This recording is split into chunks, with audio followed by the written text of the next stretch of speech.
Jim Holley, Supercross Live on supercrossonline.com, here on the podium, brought to you by AMSOIL. And Ryan Dungey, I got to tell you, it was a hard day at the office. You get ready to leave that heat race. Something happens with the rear shock, the air shock. It just goes down. You ride back up the tunnel.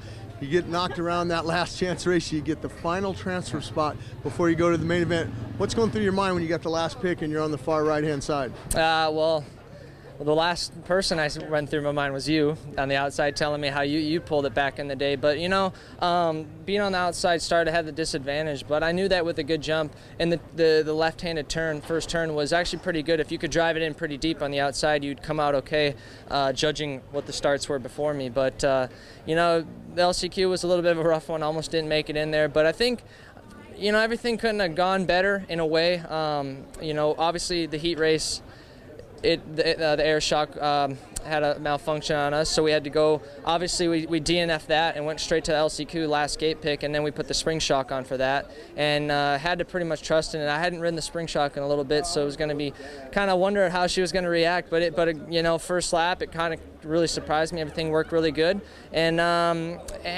two, glad that that happened. The DNF with the air shock happened in the heat race rather than the main event. That would have been a big loss for us. But going into the main event, we were on the very outside gate, and I knew like I said, with a good jump, we could get it, and we did. We squeaked by on the outside, and a little bit of carnage on 2 and 3, but we squeaked by that as well, and found myself in second, made the pass for the lead, and just try to ride smooth, consistent, clean laps. This track was tough tonight for the fact that everybody was so close, and so just no mistakes and being, perfectionist, trying to. When you're out there leading this and you go by your mechanic, Carlos Rivera, what kind of, what's he telling you on the chalkboard?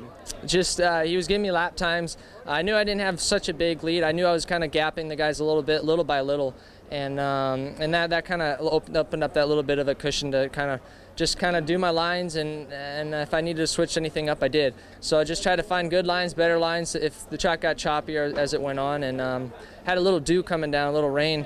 Thought we was going to, luckily it didn't get heavier and heavier. Track would have been really slick, so kind of did it perfect for us. A lot of things, a little bit adverse tonight, but a lot of things went right as well, so I'm happy with it. Your thoughts on making history, the KTM Red Bull team? You guys get Ken Roczen gets a win in the 250 Supercross class. You get a win in the 450, your first of 2013. That hasn't been done before, except for in the outdoors.